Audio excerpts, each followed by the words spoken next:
Hey everyone, welcome back to Alex Vlog, where we explore powerful stories that leave a lasting impact. Today we're exploring Pachinko by Min Lee, a sweeping historical novel that tells the story of a Korean family struggling for survival in Japan. This book is more than just a family saga. It's a deeply moving tale about love, sacrifice, and resilience. And if you're a fan of K-dramas, you might have seen the adaptation starring Lee Min-ho. We'll discuss that later, but first let's get to know the brilliant mind behind this masterpiece. So Min Lee is a Korean-American writer known for intricate storytelling and historical depth. Born in Seoul and raised in the United States, she studied history at Yale and later pursued writing full-time. Pachinko, published in 2017, became an international bestseller and was even adapted into an Apple TV Plus series. These works often focus on diaspora experiences and Asian identities, which are central themes in this novel. Pachinko is a multi-generational story that spans from the early 1900s to the late 1980s. It begins in Korea during the time of Japanese occupation. Many Koreans face oppression, poverty, and displacement. When the main character Sunja moves to Japan, she and her family experience the harsh realities of being Korean immigrants in a country that sees them as inferior. The title Pachinko refers to Japan's popular gambling game, which symbolizes the unpredictability of life for the characters. Sometimes you win, sometimes you lose, but the game never stops. The novel follows Sunja, a young Korean woman who falls in love with a wealthy businessman Ko Han-soo, only to discover that he is already married. She chooses to marry a kind but poor minister, Baek Isak, and moves to Japan.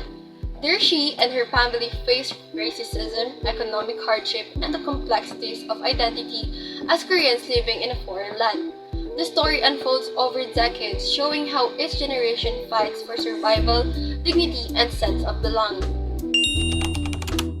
So the novel follows the characters of Sunja at the heart of the story. She is strong-willed and determined, sacrificing everything for her family. Ko Han-soo, a powerful and mysterious businessman. He is both a villain and a protector in Sunja's life. Baek Isak, the selfless, kind-hearted pastor who marries Sunja and provides her with stability. Noah, Sunja's eldest son, who struggles with his identity and dreams of being accepted in Japanese society. And Masasu, Sunja's second son, who embraces the Pachinko business and tries to create a better future for his family. Each character is complex, making them feel incredibly real and relatable. The novel takes us through various locations: Busan's quiet fishing village, Osaka's slums, and the Pachinko parlors that become central to the family's survival. The setting plays a huge role in shaping the characters' experiences. Korea represents home and cultural identity, while Japan represents both opportunity and oppression. The main conflict revolves around identity and survival. Sunja's family faces constant discrimination in Japan. The question of whether to assimilate or hold on to Korean roots is a recurring struggle. On a personal level, each character deals with choices that shape their lives in unexpected ways. Though the family gains financial stability, they never fully escape prejudice. Noah, longing to fit in, tragically distances himself from his roots. Masasu, on the other hand, embraces his Korean identity and succeeds in the Pachinko business. Sunja's journey ends with bittersweet acceptance of her life's hardships. The novel concludes with Sunja visiting her late husband's grave, reflecting on their sacrifices. It's not a perfect ending, but it's deeply human, showing endurance despite generational struggles. Themes of identity, family, sacrifice, and the immigrant experience dominate the novel. It explores fate versus choice, as symbolized by the game of Pachinko, unpredictable, much like life itself. Pachinko teaches us that life is unpredictable, just like the game itself. No matter how much we plan, fate has a way of changing our path. But the one thing that remains constant is the power of family and resilience.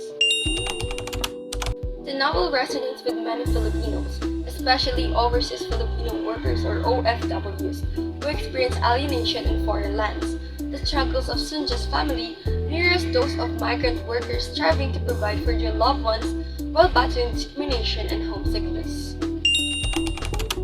This novel is deeply moving. It's not just a historical fiction, it's a reflection of real struggles faced by marginalized communities. It forces us to think about identity, privilege, and the sacrifices of past generations. Pachinko blends historical realism with modern storytelling. It aligns with realism in post-colonial literature, capturing real historical events while exploring personal narratives.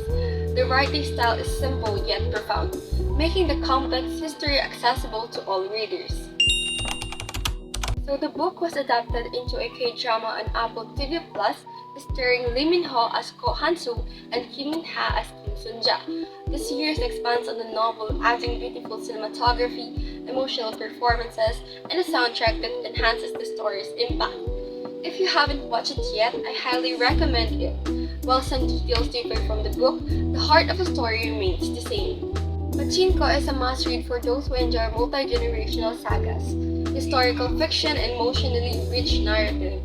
It is particularly recommended for readers interested in East Asian history, immigration struggles, and family dramas.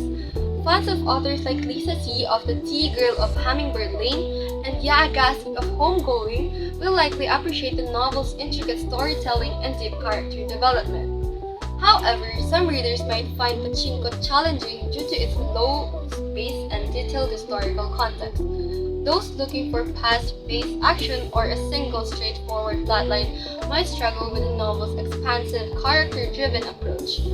Additionally, the novel deals with heavy themes such as war, discrimination, and loss, which may be emotionally intense for some readers. So that's it for today's review. Have you read the Pachinko or watched the K-drama? Let me know your thoughts in the comments.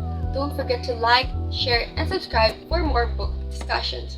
See you next time! Bye!